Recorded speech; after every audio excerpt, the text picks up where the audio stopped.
Something flew off the car, I think. Don't know what the hell that was. Instead of downsizing, they're actually upsizing. Marco did remove the center silencer. What's up, ladies and gentlemen, and welcome to this POV review by AutoTopNL. My name is Max, and today we are taking a look at Marco's VW Polo GTI. This is a 2019 Polo GTI, the 4th generation, and we're going to walk around it. I'm going to show you a couple of things on the car, and then we'll take it for a drive towards the Autobahn for an Autobahn blast.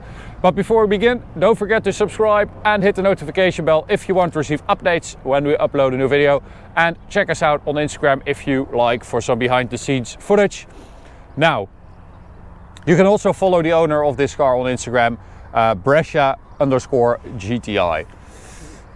The Polo GTI this generation, I mean, I think it does look really good. The generations before this always felt a bit like small and narrow and didn't really look as good as the Golfs. And well, this one has that same, like, a bit square front the Golf has, with of course that red accent, the line running across the front, and some black inlays in the lower part of the bumper, and a black interior for the light units as well, which makes it look pretty aggressive with a honey gray pattern in there.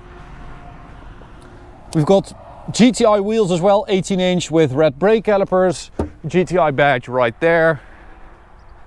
We've got a black roof, which I think is wrapped, yeah, but that does look pretty cool. We've got a little spoiler at the rear. We've got a stock exhaust, but Marco did remove the center silencer, so it sounds a bit deeper than a stock GTI, but it's nothing crazy.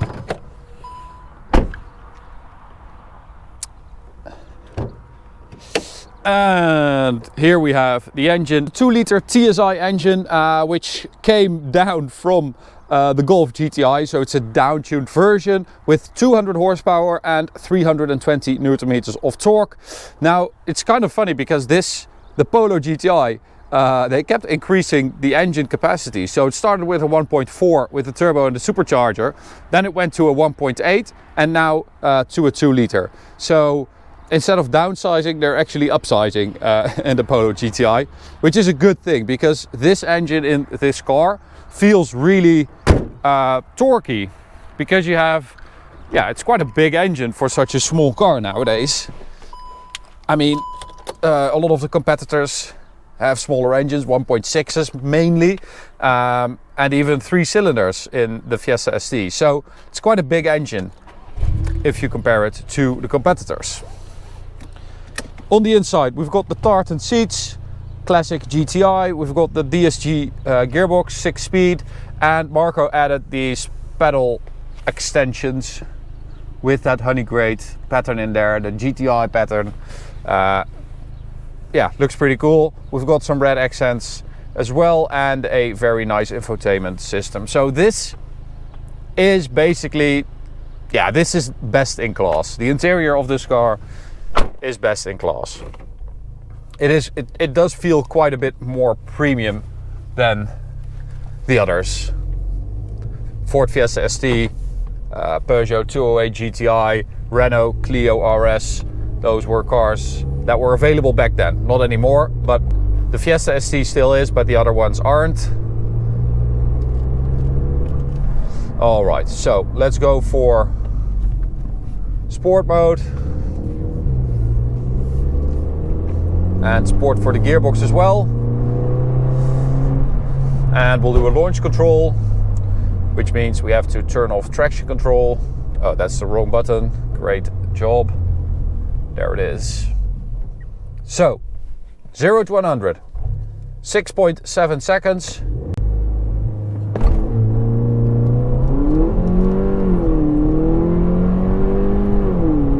And there it is. It's still pretty quiet. I mean, the center silencer is gone, but still, you don't really hear that much. It's the classic sound.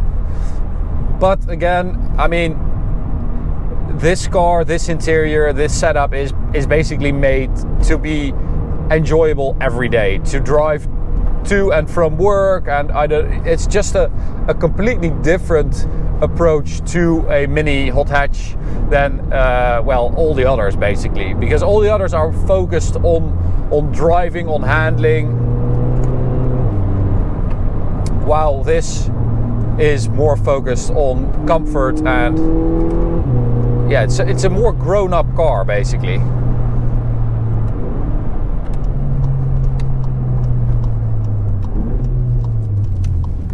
So we do have the electronic limited slip diff, the XDS, which is basically torque vectoring on the front wheels to mimic the workings of a mechanical limited slip. And in a stock car like this, it actually works pretty well, because you don't really reach the limits of the power. But once you start tuning a car like this, or drive it in the wet, you really feel that it's not a real limited slip diff.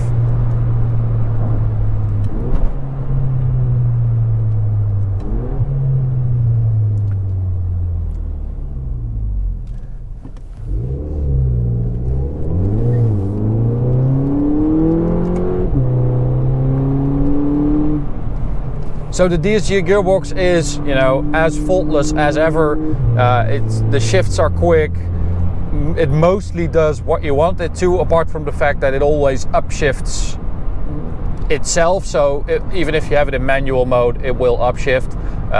You won't hit the rev limiter, which is a shame. They did upgrade this DSG gearbox along the way, because when they started out in the Polo GTI with the DSG, it had a dry clutch, and they upgraded that to a wet clutch. But the gearbox is, yeah, again, it's geared. It's geared towards daily driving, comfort, quick shifting, and not driving fun.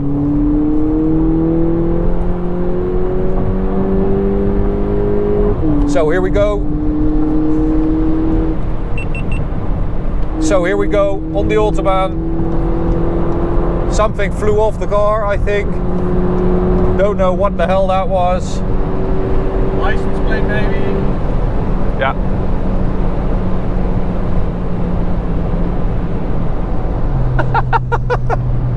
What the hell? Okay, he's getting a new one. What the fuck? It's coming out of your salary. Idiot. Okay, so license plate is gone. That means that we have a valid license plate again. It's a very advanced feature that fixes the fact that the license plate was covered. Super smart. Anyway, on the Autobahn, we measured this car at from 100 to 200 at over 22 seconds, which doesn't really make it that quick. It's about the same time as a Ford Puma ST, which is a bit bigger, has a 3-cylinder engine. So yeah, performance wise, it's not super quick, but again, it feels really grown up. Marco also added an Eibach suspension set or spring set, which lowers it a bit and stiffens it up, and you do feel that on the Autobahn, but it's still okay. But everything on this car is aimed at, you know, just giving you a nice driving experience. It's not really a hot hatch, or it is, but in a different way than the others are. But it is a really nice car to start out with, as you know, as a performance car, to maybe later upgrade to a Golf GTI or whatever you want. It is a very capable car.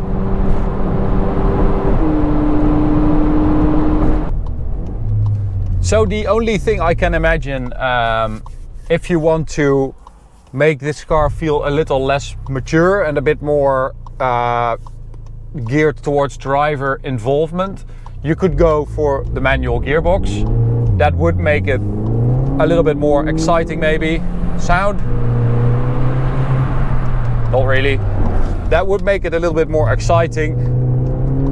in this setup with the DSG gearbox, it is just a very complete car. And I mean, this is not bad. It will go around the corner pretty quickly, but you just don't feel that much because they've kind of filtered everything out. And that's a good thing and a bad thing, because it makes it feel super grown up and you get a lot of value for money in this car. It feels like a bigger, more mature car than it actually is, or than the competitors especially. But driver involvement it's not that exciting. I think that's the best way to describe this Polo GTI, but it is a really good car overall. So we're back at the gas station. That's it for this review. I hope you guys enjoyed it. You can subscribe by clicking the big button in the middle. You can also check out this video or go check out this playlist. See you at the next one. Bye.